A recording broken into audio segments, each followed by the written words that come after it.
Hai semuanya, ini Edo. Di video kali ini kita mau bahas gimana caranya sebuah benda, tepatnya benda ini, headphone, bisa mengubah hidup kita. Gimana caranya? Yuk coba kita bahas dari awal. Pertama-tama, coba kita bahas fungsi dari headphone ini sendiri. Selain bisa kita pakai buat dengerin musik selama di perjalanan, kita bakal memakai benda ini untuk memonitor audio kita. Kita bisa monitor audio kita secara visual memang, dan mungkin itu yang kita lakukan kalau kita lagi shoot diri sendiri kayak begini. Visual di sini maksudnya kita pakai grafik audio yang ada di layar, maksudnya buat jadi patokan. Simpelnya buat rule of thumb, audionya itu rata-rata ada di minus 12 dB dan nggak sampai peaking, alias nggak kekencengan. Itu ditandain dengan warna merah biasanya kalau di grafik-grafik audio gitu. Soalnya nanti suaranya bakal pecah kayak begini. Pertanyaan berikutnya pasti, kalau bisa dimonitor secara visual, buat apa kita pakai headphone? Jadi headphone ini sebenarnya dipakai soalnya kita mau cari nggak ada. Beneran, bukan bercanda ya. Jadi maksudnya gini, justru selama perekaman tuh kita pakai headphone ini, dengerin dan mastiin nggak ada apapun yang terjadi selama perekaman. Jadi audionya tuh aman terus sepanjang perekaman. Di visual emang kelihatan, tapi sebenarnya masih banyak hal yang perlu diperhatiin kan. Mulai dari mic-nya bermasalah nggak selama perekaman? Kalau mic-nya wireless, apakah ada gangguan? Ada suara elektronik yang kerekam nggak? Misalnya kayak kulkas yang ternyata kerekam terus suaranya selama proses syuting. Atau mungkin ada suara kayak gini, yang kita pikir mengganggu banget, tapi ternyata nggak tertangkap sama mic kamera. Jadi kita udah berhentiin syutingnya, padahal ternyata sebenarnya kita bisa lanjut terus. Dan mungkin masih banyak contoh lagi, tapi intinya kita mau mastiin nggak ada apa-apa selama proses perekaman berlangsung. Kalau emang fungsinya untuk memonitor gitu doang, harusnya sebenarnya earphone juga bisa kan?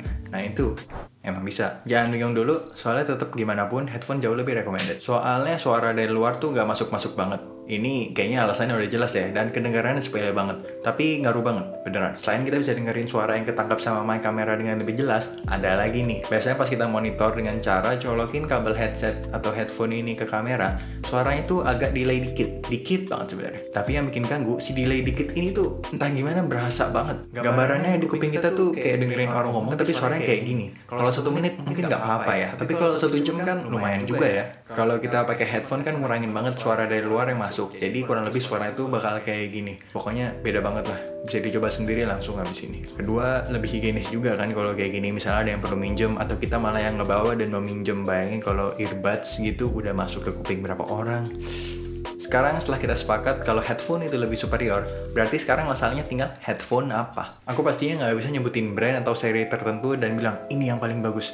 Karena gimana pun itu juga tergantung budget dan preferensi masing-masing. Tapi buat rule of thumb, kita mau cari yang closed back headphone. Jadi suara dari luar tuh nggak terlalu masuk. Untuk yang kurang familiar, headphone itu simpelnya ada beberapa jenis. Open, semi-open, closed back. Open back jadi agak kebuka gitu. Suara yang kita dengar lebih natural. Tapi cocoknya dipakai di tempat yang suaranya terkontrol. Kayak di studio atau kamar yang udah ada sound treatmentnya gitu-gitulah. Dan sebaliknya, closed back. Itu headphone yang lebih sering kita temuin kayaknya. Jadi nutup dari suara luar yang masuk-masuk banget gitu. Memang lebih nggak natural dibanding yang open, tapi buat di lokasi shoot yang close ini jauh lebih rekomen banget. Kedua, kalau bisa beli monitor yang emang ditujukan untuk memonitor audio, jadi nggak ada frekuensi-frekuensi tertentu yang dinaikkan atau diturunkan untuk tujuan tertentu juga. Jadi apa yang kita dengar lewat headphone itu yang kita dapat. Buat yang bingung mulai dari mana, aku rekomen coba cek line Audio Technica yang M series. Ada M20, 30, 40, 50, 70, ada lagi nggak ya? Intinya M itu maksudnya monitor, dan itu maksudnya kayak yang kita bahas tadi, suaranya ya apa adanya. Dan mungkin yang M50 ini sering banget kelihatan ya, ini kayaknya yang seliweran di mana-mana. Soalnya bisa dibilang ini tuh yang tanda kutip standar. Ini Audio Technica M40 yang aku pakai secara pribadi udah hampir 10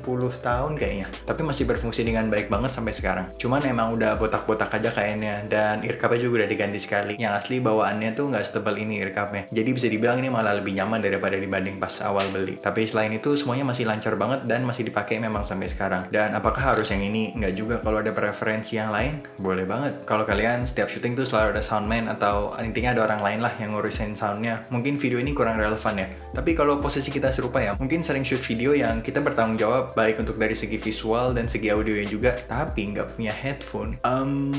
Coba pertimbangin buat punya satu deh. Percayalah, hidup kalian akan berubah 180 derajat ke arah yang lebih baik. Enggak sih, lebay. Cuman emang lebih tenang aja pas nge-shoot, soalnya kita kan sambil ngecek. Jadi pas selesai nge-shoot, kita tahu audio yang kita shoot tadi tuh aman. At least salah satu hal yang bisa jadi masalah udah aman kan. Itu aja video kali ini, dan kalau lagi bingung nyari mic apa yang bisa sapu jaket, jadi cukup satu mic buat semuanya. Bisa coba cek video di sini.